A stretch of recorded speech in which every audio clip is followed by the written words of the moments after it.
Assalomu alaykum qadrli yurtdoshlar. Biz bugun O'zbekiston Quruvchilar assotsiatsiyasi raisi Niyoz Muhammedov Mansurjon Mahmudjonovich bilan suhbat quramiz. Assalomu alaykum. Assalomu alaykum. Mansurjon Mahmudjonovich, o'zingiz haqida qisqacha tanishtirib o'tsangiz. 1990-yilda Toshkent shahrida ziyolilar oilasida tug'ilganman. Ikkita ta'lim dargohini tugatganman. Birinchisi Toshkent davlat sharqshunoslik universitetini siyosatshunoslik yo'nalishi, ikkinchisi iqtisodiyot yo'nalishida Toshkent davlat iqtisodiyot universitetini tugatganman. Faoliyatimiz davlat boshqaruvi bilan bog'liq bo'lgani uchun O'zbekiston Respublikasi Prezidenti huzuridagi Davlat boshqaruvi akademiyasida boshqaruv kadrlarini malakasini oshirish kurslarini tamomlaganman. 2009-yildan demak mehnat faoliyatimni boshlaganman. Mehnat faoliyatimni o'zimni universitetimda boshlaganman. Oddiy laborant lavozimida boshlab, undan keyin Toshkent shahar, Toshkent viloyat mahalliy davlat hokimiyati organlarida ishlab, respublika darajasidagi boshqaruv organlariga o'tganman va umumiy davlat sektorida salkam 13 yil faoliyat yuritganman. 2021-yildan xususiy sektorga o'tganman.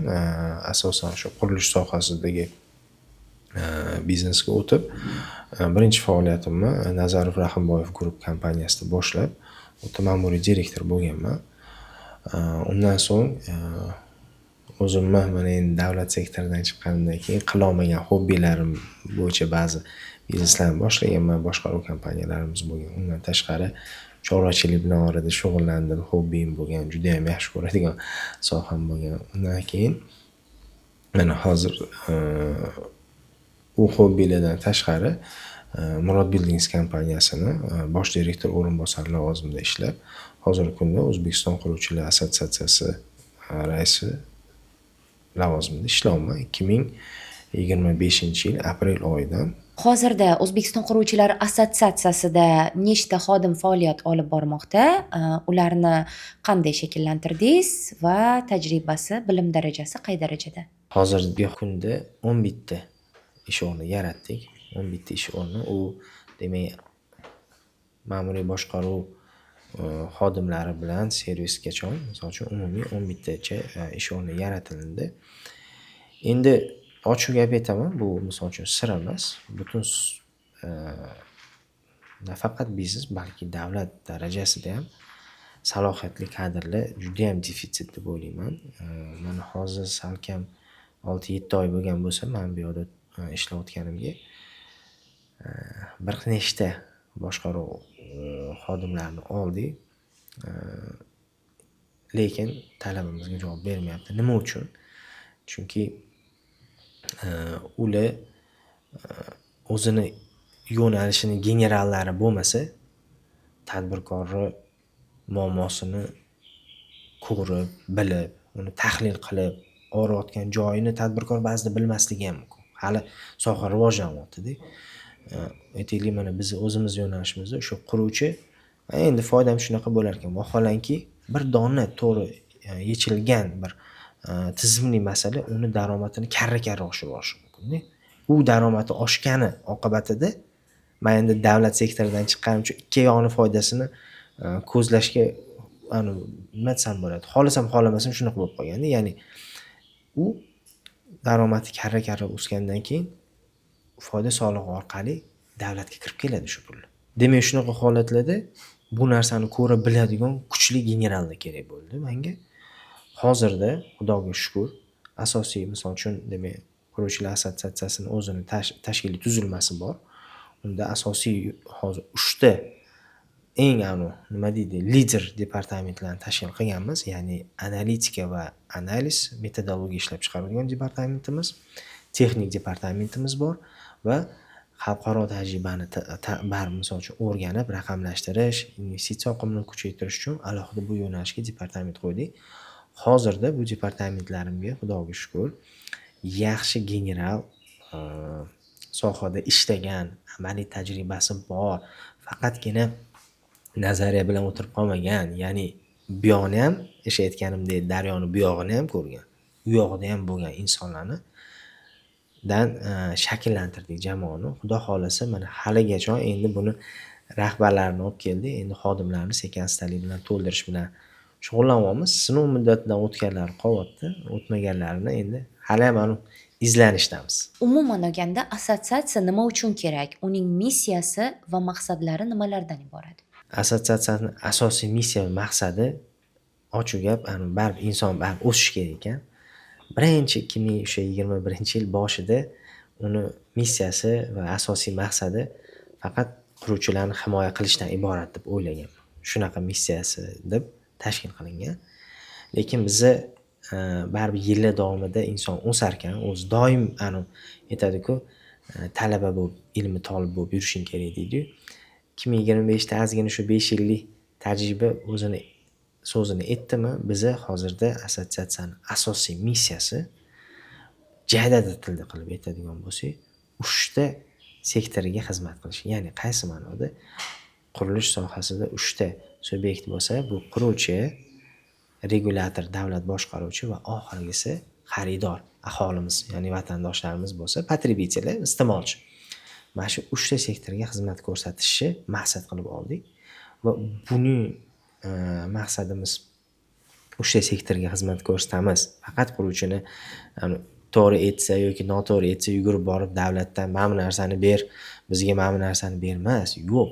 Biz shundoq shaffof tizim yaratamizki, ya'ni davlatga yordam berib shuni yaratamizki, u tashkilotning asosiy missiyasi biznesni shaffoflashtirish va qo'llab-quvvatlash orqali qurilish sohasini rivojlantirish va oxir oqibatda aholi farovonligini ta'minlashdan iborat bo'ladi. Ya'ni har bitta mana shu qilayotgan chora tadbirimiz, har bitta harakatimiz pirovardida biznesga yordam berganimiz aholimizga borish kerak. Sababi aytganimdek boshida aytdim, bir dona to'g'ri amaliy ahamiyati bor normani qabul qilinishi yoki qaysidir baryer olinishi uy-joy narxini avtomat tushiradi. Siz aytishingiz mumkin, что yo Mansur aka, bu lugotani yoki men baryer olib tashlasangiz, quruvchilar tushirmaydi narxini deyishingiz. To'g'ri, boshida shunaqa bo'lishi mumkin. Lekin narxi bilasiz, hozir bozor iqtisodiyoti. Narxga biz misol uchun davlat orqali ta'sir qilishimiz o'sha yo'q-da, erkin iqtisodiyot bo'lgandan keyin boshqa quruvchi ham bu lugotadan foydalangandan keyin, bu baryer olingandan keyin sotish maqsadida narxini o'sha kerakli joygacha, deltagacha tushirishga imkoniyat bo'ladimi? Avtomatik bo'lib tushira oladigan joygacha tushib, mana quruvchiga sharoit yaratib berdim, aholimizga arzonroq uy-joy borishiga zamin yaratib bergan bo'laman. Ya'ni mana shu endi o'sha missiyamiz shundan iborat. Maqsadimiz o'sha aytganimizdek, shunday platforma bo'laylikki, mana shu 3 ta zvinoni, chunki bu sohani ajralmas bo'lagi. Iste'molchi kerak. Chunki iste'molchi hammasini zakazchi. Davlat regulyator funksiyasi kerak va qo'l kerak, quruvchi kerak. Mana shu 3 tasini o'rtasida bog'lovchi most sifatida, shaffof ko'prik sifatida ishtirok etamiz va ishtirok etishimizdan oqibatida ko'zlagan mana missiyamizga yetamiz. Davlat sektori rivojiga assotsiatsiya qanday qilib o'z hissasini qo'shishi mumkin? Demak, davlatga foydamiz cheklangan resurslarda chegaralanmagan ehtiyojlarni qondirishda davlatga yordam berish. Ya'ni davlatning qaysidir funksiyalarini biz hamkor sifatida kirib, o'sha og'irni yengil qilish. Og'irni yengil qilish nimada bo'ladi deb so'rashingiz mumkin. Davlatda o'zini davlat boshqaruv xodimlari bor desangiz, men sizga aytaman, 2023-yilda 3000 ta odam davlat boshqaruv ijro hokimiyatida maqbullashtirildi. 2025-yilda mana yaqinda raqamlashtirishga o'tish borasida ham davlat yana 2000 dan ziyod shtat birliklari maqbullashtirildi. Bu holatda davlatda o'sha aytganimizdek kadrlarda, vaqtda, budjetda xuddi boshqalar kabi cheklangan resurs, cheklanganlik holati vujudga keladi. Endi biz unga bu oldiga qo'ygan vazifalarni yechishda quyidagi yo'nalishda misol uchun yordam bera olamiz. Qaysi mo'da? Men qurilish sohasida deb aytadigan bo'lsak, davlatga biz tizimli muammolarni o'zi qidirib yurmaydi. O'zi filtrlab, bu o'zi tizimlimikan, yo Mansurning masalasimikan bu shaxsiy manzilli yoki misol uchun Sardoram, Eshmatam, Toshmatam shu masala bilan duch kelyaptimikin degan vazifasini biz o'zimizga qisman yuklamasini olamiz. Ya'ni biz o'sha tizimli muammolarni aniqlab, ularni haqiqatdan ham tizimli ekanligiga ishonch hosil qilib, tahlil qilib, misol uchun so'rovnomalar o'tkazib, uni filtrlab davlatga beramiz. Ya'ni davlatga berganimizda ham regulyatorga, misol uchun aytaylik, qurilish vazirligi sifatida ko'rsak yoki hukumat sifatida yoki aytaylik, keling mana soliq qo'mitasi, bojxona qo'mitasi, hammaliga ko'rinishida bir regulyator desak, ularga mana muammo ekan deb otib olmaymiz. Biz endi uni topdik, biz xabardor qilamiz. Siz regulyatorsiz, sizga aytamiz. Hurmatli regulyator, sohada quyidagi tizimli muammo bor ekan. Xabardor bo'ling deydi. De keyingi regulyatorni keyingi bosqichi uni o'rganib, uni yechimi bo'yicha taklif tayyorlash kerak-da. Ya'ni o'sha qurilish sohasida ko'radigan bo'lsak, mana mana shu yerda bo'shliq bor ekan yoki bunaqa to'siq bor ekan. Tadbirkor shuning uchun daromadini yo'qotyapti yoki karra kam topyapti daromadini. Uni yechimini davlat qilib berish kerak bizga. Lekin biz bu yerda ham davlatga yordamchi bo'lib kiramizda. Biz endi o'sha yechimni davlatning prizmasidan, aytganimdek, vijdonan qarab, uni davlatga nima foydasi bor? Davlat deganimizda xalq o'zi, chunki davlat xalq manfaatlarini ifoda qiladigan funksiyani bajaradi. Tadbirkor, quruvchi tadbirkorlarimizga nima manfaat beradi? Aytganimizdek, har bitta islohot pirovardida aholimizga yaxshi natijaga olib kelish kerak. U na quruvchini, misol uchun, bir tomonlama o'ynash yo'q.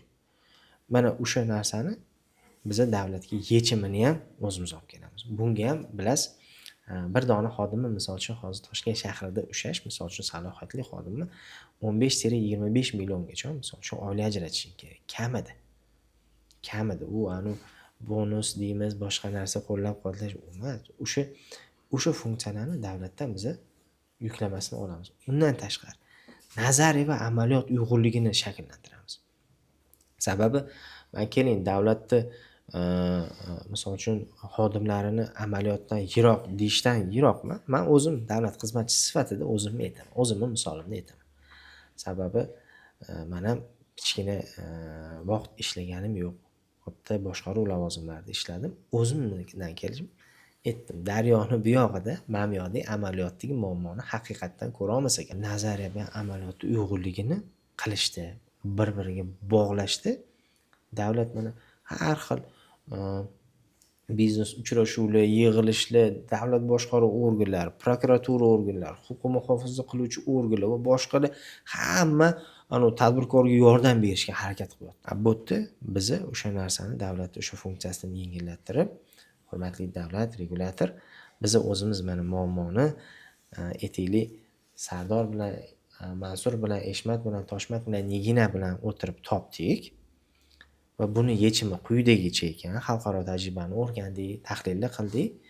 Mana endi amaliyotga shunaqa joriy qilsak, nazariya bilan chiqqan normadan ko'ra bizga mamlaqa samaradorlik olib keladi. Buni oqibatida tadbirkor boyiydi. Boygan hisobiga daromadidan soliq yuklamasi ko'proq bo'ladi va bu soliqlar davlat budjetida yig'ilib, bizani davlat tomonidan amalga oshirilayotgan islohotlarni izchilligini, finansirovanyasida to'xtovlar bo'lib qolishini oldini oladi. Pirovardida uzoq qishloqlarimizga suv yetib boradi. Kanalizatsiya yetib boradi. Uzoq qishloqlarimizda, misol uchun, aytaylik, o'sha yo'llari, svetlari, boshqa narsalari bo'lish boshlaydi.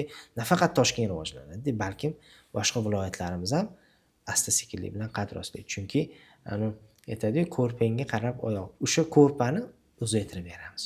O'sha amaliy normalar bizga mana shu natijadorlikni olib keladi. Bu yerda davlat budjetini ham qisqartiradi. Davlatga budjetga pul boradi. Biz chunki o'zimiz tashkil qildik, moliyalashtiramiz, undan soliq to'laymiz.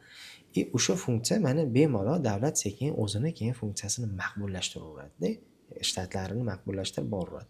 Bu holatda davlatga mana ham budjetga ham manfaatdorligini bemalol ko'ra olamiz. Qurilish kompaniyalari assotsiatsiyaga a'zo bo'lish orqali qanday afzalliklarga ega bo'lishadi? Demak, asosiy manfaatdorligi quruvchilar. Bu qurilish biznesini daromadini oshirish imkoniyatini qo'lga kiritadi. Qanaqa qilib deydigan bo'lsangiz, 6 ta yo'nalishni sanab beraman.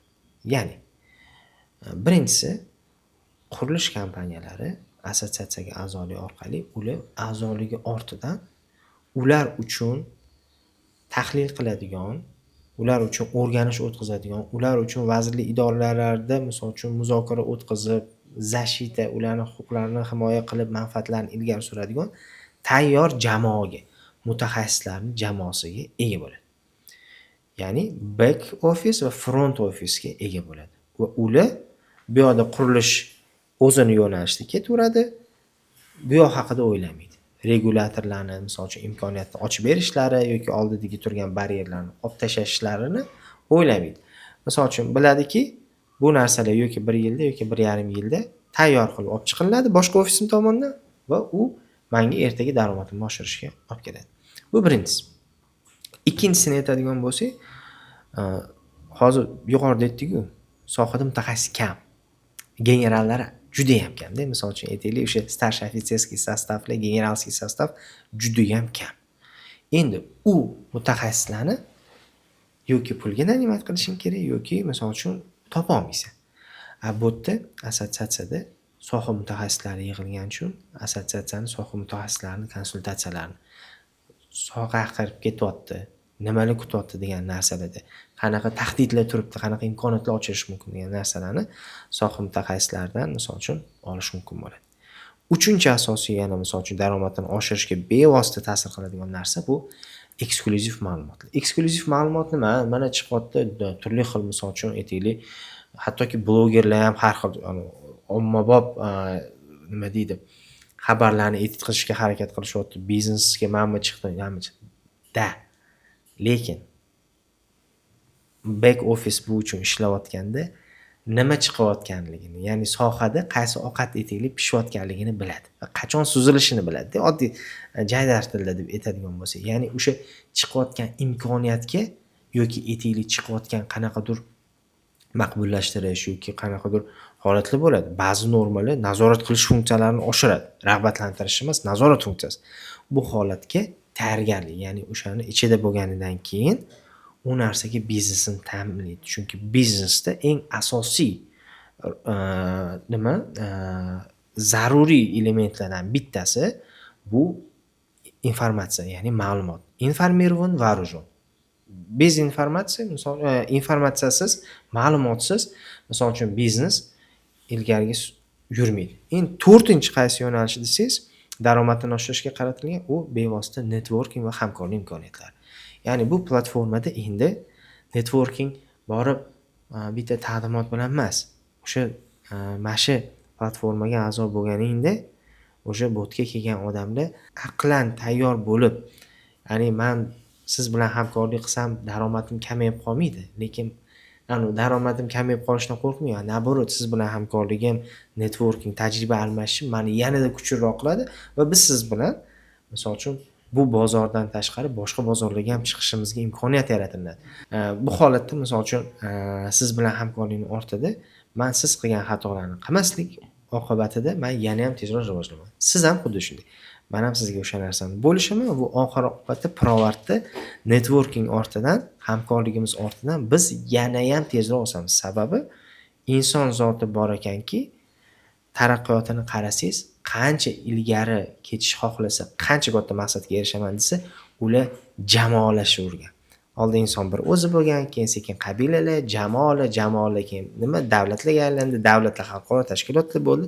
Mana shu maqsadda hamkorlikni ochib beradigan daromadini oshirishga asosiy elementlardan bittasi. 5-inchisi marketing ko'magi. Ya'ni O'zbekiston quruvchilar assotsiatsiyasiga a'zo bo'lish o'z-o'zidan bo'lib qolmaydi. Keladi, ariza berdim, a'zolikni badalini to'lab qo'ysam emas, yo'q. Bizani o'zimizni demak prinsiplarimiz bor. Bizani prinsiplarimizda biz faqat shaffoflikka olib kelmoqchimiz. Shu aytganimdek, sohada shaffof quruvchilarni rivojlantirishga qaratilgan. U agar shaffof bo'lmasa, kechirasiz, misol uchun bizning tarkibimizda unga joy yo'q. u davlatni aldasa, fuqarolarni, aholimizni aldaydigan bo'lsa, ularga bizani tarkibimizda joy yo'q. Endi bu aytganimizdek marketing ko'magi nima? Bizga davlat ishonsin. Xalq ishongandan keyin bu davrada ularga bo'lish, ularni sotuvlariga, ishlarni xizmatiga, boshqa narsalariga ham albatta misol uchun o'zini ijobiy hissasini qo'shadi. Sababi ishonchli insonlar bilan albatta buyurtmachi ham ishlagisi keladi, iste'molchi ham o'shalardan olgisi keladi. Va 6-chi misol uchun bevosita daromadiga ta'sir qiladigan yo'nalishlardan eng asosiylaridan biri bu kadrlar salohiyatini oshirish. Balkim o'rta yoki yangi boshlagan quruvchilar bu narsaga hozircha e'tibor bermayotgandir, lekin boshqaruvchi sifatida aytaman, kadr это всё deydi. Kadr bu hamma narsa. Kadrsiz bu hech narsaga erishib bo'lmaydi. Eng asosiy narsa bu kadr. Endi kadrlarni katta qurilish kompaniyalarining o'zlarini kadrlarini rivojlantirish uchun necha minglab dollarlab pul safarbar qilishadi. Bu narsani manzilli qilsang anchagina qimmat bo'ladi. Agar lekin biz shu narsani davrada jamoalashib qilib, bu yerda nazariy bilimlarni olib borib, misol uchun aytaylik, ya'ni Turkiyada olib borib amaliy bilimlarni o'rgatib, ularni loyiha boshqaruvi, loyihani moliyalashtirish masalalari, cash flow, boshqa misol uchun shu bilan bog'liq bo'lgan pokazatellar bilan ishlashi, loyihani muddatini to'g'ri upravlat qilish, to'g'ri strategiya qo'yishlarni o'rgatsak va kadriy salohiyatni oshirsak, bu albatta daromadiga ta'sir qiladi va aytganimdek, bular mana shu kadrlarning salohiyatini oshirish imkoniyatiga ega bo'ladi. Assotsiatsiya faqat davlat idoralari uchun xizmat qiladimi yoki oddiy aholi, fuqarolar uchun ham qandaydir foydali jihatlari bormi? Albatta foydasi bor. Foydasi nimada? Foydasi demak bozorda ko'ramiz, ko'p aldanish holatlari bor. Davlat qancha harakat qilsa ham, afsuski ma'lum bir yurtdoshlarimiz asosiy narxlarga e'tibor bergan holatda ba'zi nohalol ishlayotgan quruvchilardan uy-joy olib qo'yib aldanib qolish holatlari bor. Endi assotsiatsiya davlat bilan hamkorlikda bozorni filtr vazifasini bajarib berishda yordam bera oladi. Ya'ni bu davlatga, regulyatorga amaliy takliflar olib kirib, ya'ni misol uchun mana bu odam noshaffof ishlayapti yoki noshaffof mexanizmlar bor yoki qonunchilikda bo'shliq bor deb davlatga olib kirib, halol, to'g'ri ishlayotgan, shaffof ishlayotgan quruvchilarni rag'batlantiradi va buni oqibatida aholimiz, xalqimiz ishonchli quruvchilardan uy-joy olishga muvaffaq bo'ladi. Ikkinchi yana asosiy bir ko'rsatiladigan xizmatlarimizdan biri aholimiz. Moliyaviy va huquqiy savodxonligini oshiramiz. Qaysi ma'noda? Kerakli roliklar, chiqayotgan normalar, ularni misol uchun iste'molchi sifatida huquqlarini oddiy xalqchil qilib yetkazib berishga harakat qilamiz. Buni oqibatida aytaylik aholimiz misol uchun bir oila kimgadir ishonib arzon narxda ekan, misol uchun aytaylik, ya'ni Toshkent shahrida men 3,5-4 milliondan deyishganda men juda ham qo'rqib ketganman. Bunaqa kvadrat metrlarga shunchalik arzonmi? Misol uchun aytaylik $300 yoki $400lik taklif bo'lib turganda, aholimizni misol uchun huquqini oshirganimiz oqibatida ular o'ylab ko'radi. Bu narsani olishdan avval misol uchun o'sha pulni safarbar qilaymi, yo'qmi? Chunki holatlar bo'lgan, mana viloyatlardan kelgan misol uchun vatandoshlarimiz $30,000 gacha pul tikib tushib qolish holatlarini misol uchun bizga ham murojaat qilishgan holatlari bo'lgan. Bu asosiysi o'sha bilmaslikning oqibatida bo'lgan. Assotsiatsiya mana shu narsalarni xalqcha oddiy tilda aytib, ularni nimaga e'tibor berish kerak? Chunki shartnomaviy munosabatda assotsiatsiya kelib qo'ldan ushlab, "Yo'q, buni qilasan yoki qilmaysan" deya olmaydi. Davlat ham xuddi shunaqa. Lekin biz ularga yordamchi sifatida, tayyor huquqiy advokat sifatida umumiy ommatan asosiy e'tibor berilishi kerak bo'lgan jabhalarni aytganimiz o'zida ham bular ma'lum bir xavf-xatarlardan himoyalanib qolishi mumkin. Bugungi kunda qurilish sohasidagi eng dolzarb muammolar qaysilar? Asosiylardan biri sifatida men o'zimiz uchun asosiy deb bilgan qurilishdagi xufiyona iqtisodiyot ulushi deb o'ylayman. Ya'ni oddiy tilda aytadigan bo'lsak, shaffof va noshaffof ishlayotgan quruvchilar o'rtasidagi, ular berayotgan takliflar o'rtasidagi eng katta tafovut. Bular men nazdimda hozirgi vaqtda sifat nazorati, kadrlar salohiyati, normalarni misol uchun amaliy ahamiyati pastroq chiqayotganligidan ham ko'ra birlamchi ahamiyat kasb qiladi. Ya'ni biz bozor iqtisodiyotida bozor o'zini tartibga, ya'ni bozorli mexanizmlarni o'zi qolgan masalalarni tartibga solishga imkon yaratib berishimiz kerak. Shuning uchun eng pirovard hozirgi misol uchun vazifamiz va muammo bu xufiyona iqtisodiyot. Toza ishlayotgan va notoza ishlayotgan quruvchilar o'rtasidagi farq. Aha.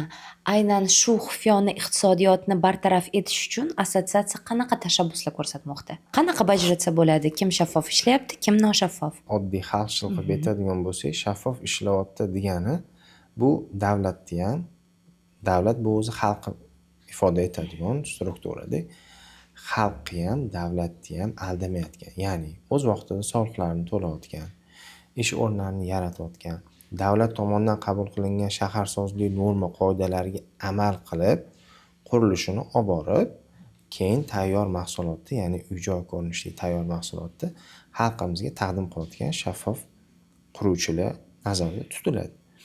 Endi noshaffof quruvchilarga qarshi kurashishda nima aynan takliflar ilgari surildi desangiz, hozirda bu takliflar tegishli vazirlik idoralarida hukumatga taqdim qilish uchun hamkorlikda ishlayapmiz. Ba'zilarini aytib o'tishim mumkin. Bizning tahlillarimizga ko'ra, shaffof va noshaffof ishlayotgan quruvchilarimiz o'rtasidagi soliq yuklamasida shaffof quruvchilarimizda soliq yuklamasi ba'zi holatda 2,3 baravargacha ko'p to'lash holatlari bo'lyapti. Buni oqibatida ularning raqobatbardoshligi yo'qolib, bozorga arzonroq taklif bera olmayapti.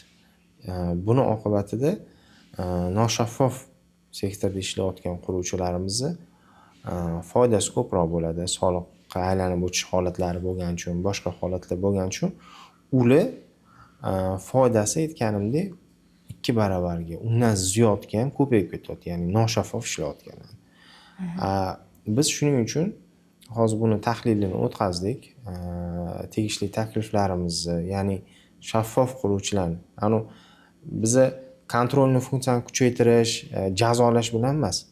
Mana davlat rahbarimiz ham ko'p aytadilar-da, sharoit yaratish orqali shaffofga o'tkazaman, baribir hammanglar deyaptilar. Ya'ni biz ham xuddi shu nima deymiz, davlat rahbarimizni bergan yo'nalishlar orqali davlatga shunaqa taklif olib kirdikki, shaffof ishlayotgan quruvchilarni rag'batlantiraylik. Ularni davlatda xalq aldamayaptimi? Misol uchun keling aytaylik, oyliklar masalasida misol qilib ayta olaman. Raqamlarda aytadigan bo'lsak, shaffof qurilish milliy axborot tizimida demak ro'yxatdan o'tgan quruvchi kompaniyalarni juda katta qismi bor yo'g'i 1,2 million oylik yoshadi. Lekin amaliyotda bu narsani o'zi yo'q. Chunki 1,2 millionga bir oyga hech kim quruvchi usholmaydi. Bu narsa aniq. Endi bu holatda qolgan qismi, misol uchun konvert ko'rinishda bo'lgani uchun ular soliqdan qochib qoladi. O'zimiz jaydar tilda aytadigan bo'lsak, lekin shaffof ishlayotgan o'sha 7 million, 8 millionni ko'rsatib, undan soliqlarini, daromad solig'ini, ijtimoiy to'lov va sotsialniy platej hammasini davlatga o'tkazib, misol uchun nachисление qilib ishlayapti. Bu holatda biz shunday taklif berdikki, aynan shunday ishlayotgan tadbirkorlik subyektlarini 8 million, 10 million, 15 million oyliklarini ko'rsatib, shaffof ishlayotganlarga ma'lum bir rag'batlantirish, reyting ballarida bo'lsin. Uni misol uchun soliq yuklamasini kamaytirishda bo'lsin, uni misol uchun soliq to'lovlarini uzaytirishda yoki chegirib qolish masalalarida takliflarimizni hozir kiritganmiz. U narsa bo'yicha yakuniy bir qaror hali qabul qilinmagan. Lekin aytganimdek, biz kurashish emas, noshaffof ishlayotganlar bilan kurashishga emas, aynan shaffof ishlayotganlar qo'llab-quvvatlash orqali yashil va qizil o'yinchilarni taklifini bozorda bir xil qilib qo'yamiz. Oxir oqibatda xalq o'zi tanlab olsin. Ishonchli, meni davlatda aldamayaptimi, meni ham aldamaydi deb shaffof o'yinchiga boradi va shaffof o'yinchilarni misol uchun rag'batlantirganimizdan keyin endi niyatimiz bor. Bu yerda qizil konturda ishlayotganlar ham sekin astalik bilan bosqichma-bosqich yashil konturga o'tadi degan bir umidlarimiz bor. Uy-joy sotib olishda aholiga qanday tavsiyalar berasiz? Tavsiyalarimizni avvalda quruvchini tekshirib olish bo'yicha berdik. Endi amaliy tavsiyaga o'tamiz. Ya'ni aytaylik, quruvchini tekshirib oldik. Quruvchi belgilangan tartibda ro'yxatdan o'tib, gazing idoralariga ro'yxatga qo'yib, o'zini qurilishini boshladi. Endi bu holatda biz oddiy fuqaro sifatida kelib, quruvchini misol uchun loyihasi bilan tanishamiz. Bu holatda men o'zim tajribamdan kelib chiqib turib, bir 3 ta 4 ta asosiy e'tibor qaratilinishi lozim bo'lgan, meni o'zim subyektiv fikrimga ko'ra, jabhalarga e'tibor qaratgan bo'lardim. Birinchisi, hozirda eng bir dolzarb masalalardan bo'lgan Toshkent shahrida ayniqsa obyektda joylashuv manzili. Lokatsiya o'zimizda oddiy qilib aytsak, lokatsiyasi. Va ushbu lokatsiyani infratuzilmalar bilan ta'minlanganligi, ya'ni bog'cha, maktab, poliklinika, dam olish maskanlari, hokazo. Mana shu 2 ta asosiy ko'rsatkich va undan keyin quruvchini amaliy obro'siga e'tibor bergan bo'lardim. Qaysi ma'nodaki, qurilish belgilangan tartibda ro'yxatdan o'tib, ruxsatnomalarni olib boshlangan bo'lishi mumkin. Amaliy obro'si deganimda moliyaviy barqarorligini ham nazarda tutaman. Sababi kassaviy razrif degan narsa bor. Ya'ni hozirda uy-joy quruvchilari bir xil biznes modelda uy-joy qurishyapti. Ya'ni ulushdorlarning pulini jalb qilishyapti, o'zlarining ozgina pullarini qo'shib, ulushdorlarning puliga misol uchun uy-joy qurishyapti. Bu holatda kassaviy razrif, ya'ni sotuvlar bo'lmasligini oqibatida qurilish ishlari to'xtab qolishi mumkin. Misol uchun mana yaqinda Toshkent shahrining Sergeli tumanida ham bitta holat bo'ldi. Qurilish belgilangan tartibda boshlangan, lekin sotuvlar bo'lmaganining oqibatida qurilish to'xtab qoldi. Agar obro'si bor, salohiyatli, barqaror qurilish kompaniyasi bo'lsa, u boshqa o'zining imkoniyatlarini safarbar qilib o'sha qurilishni davom ettiradi. Agar o'sha imkoniyati chegaralangan, faqatgina ulushdorlarni, misol uchun iste'molchilarning puliga qarab qolgan qurilish kompaniyasi o'sha qurilishi faqat sotuv puliga qarab, misol uchun aytaylik 3 yil sizga aytgan bo'lsa, 5 yilda topshirayotganlar bor, 6 yilda topshirayotganlar bor, umuman topshira olmayotgan holatlardan saqlanib qolgan bo'lardingiz. Uchinchisi. Va undan keyingina to'lov shartlari va kvadrat metri narxlariga e'tibor bergan bo'lardim. Sizni va assotsiatsiyani Murod Nazarov bilan bog'lashadi va aynan ular uchun ishlashadi degan fikrlar ko'p. Bu haqda nima deya olasiz? Baraka topishsin shunaqa fikr bildirayotganlar deb aytamiz. Murod Nazarov bilan bog'lashligiga bitta yagona sabab, Murod Nazarov meni ko'p ustozlarimdan biri. Va sohada ancha bir yutuqlarga erishgan insonlardan biri sifatida bog'lashligi to'g'ri. Sababi men 2 yil Murod Buildings kompaniyasining bosh direktor o'rinbosari sifatida faoliyat olib borganman. Bu bog'lashlari to'g'ri. Lekin O'zbekiston quruvchilar assotsiatsiyasi Murod Nazarovni huquqlarini himoya qilib yoki faqat puli uchun ishlaydi deyish, bu juda ham noto'g'ri deb bilaman. Sababi asossiz. Nima uchun? Sababi biz mana o'zim aprel 2025-yildan bu yerda faoliyat olib borgan bo'lsak, bu kungacha kiritilgan 90 ga yaqin takliflarning hech qaysisi Murod Nazarov yoki Murod Buildings kompaniyasining manfaati uchun emas, balki hammaning manfaati uchun qilingan. Shu narsani ham aniq ayta olamanki, shunaqa gaplarni endi o'zimda ham holatlar bo'lgan, bir necha marta aytishdi ham. Boshida ko'rishganda sani yuzingga rahmat, sizni islohotlaringiz hammamizni o'ylayapsiz, tizimli masalalarni davlatga olib chiqib, uni yechimlarini taklif qilyapsiz degan insonlar ham ba'zi boshqa quruvchilarga bu Murod Nazarovni huquqini himoya qiladi, faqat ularning masalasini ko'radi. Yo'q.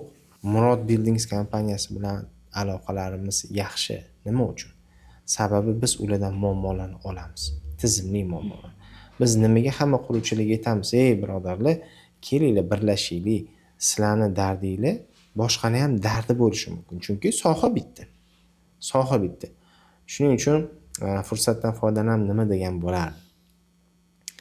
Ma'lum bir katta maqsadlarga erishish uchun birlashish kerak. Davlat tashkiloti agar bu tashkilotimiz lobizm bilan shug'ullanganda, bizning takliflarni eshitib, bizning muhokamalarga taklif qilib, hattoki prezident administratsiyasi darajasida bizlarni bir ekspert xulosalarimizni, fikrlarimizni eshitmagan bo'lardi. Chunki davlat ham aytardi, sizlar assotsiatsiyani Murod Buildingsga o'tkazib qo'ya qolinglar degan bo'lardi. O'shanga quruvchilarimizga fursatdan foydalanib kelinglar, birlashaylik, tizimli muammolarni birga olib chiqaylik va ularni yechimini tezroq qilib, daromadimizni oshiraylik. Assotsiatsiyani kelgusi rejalari haqida biroz gapirib o'tsangiz. Demak, 2026-yilga ma'lum bir hozir strategiya tuzyapmiz. U strategiyani amaliy ahamiyati bo'lishi uchun bizni quruvchilar bilan uchrashuvlar o'tkazib, ularni haqiqiy dardini eshitib, undan keyin o'zimizni strategiyamizni to'liqligicha shakllantirib, uni tasdiqlab, shu asosda ish olib bormoqchimiz. Chunki hozirda bir 10 ta asosiy yo'nalish qurilish sohasini rivojlantirish, biznesga shaffof muhit yaratish, daromadini oshirishga qaratilgan 10 ta yo'nalishimiz bor, lekin bu hozircha faqat tashkilotda o'zida shakllangan. Shuning uchun bizni ko'proq odamlarni fikrini olish, nafaqat quruvchilarni, balkim iste'molchilarimizni ham fikrini olish maqsadida yaqinda mana so'rovnoma o'tkazdik. U so'rovnoma natijalarida ham o'zi aholi nima kutyapti, quruvchilardan nimalarda qiynalyapti, o'sha qonunchilikdagi mavjud bo'shliqlar bo'ladigan bo'lsa, o'sha hammasini yig'ganimizdan keyin u strategiyani yil boshida tasdiqlab, o'sha strategiya doirasida ishlaymiz. Ya'ni bizning hujjat nazariy bir hujjat bo'lib qolishi kerak emas, maqsadimiz uni amaliy ahamiyatini oshirib, aniq vazifalarni o'zimizga qo'yib, xudo xolasa ularni yechimi bo'yicha ish yuritmoqchimiz tegishli vazirlik idoralar bilan. Bugungi suhbatingiz uchun rahmat. Menimcha ko'p savollarga tomoshabinlarimiz yetarlicha javob olishdi. Agar yana qandaydir savollaringiz bo'lsa, kommentariyalarda yozib qoldiring. Mutaxassislarimiz sizga albatta javob berishadi. Rahmat, salomat bo'ling. Rahmat, salomat bo'ling.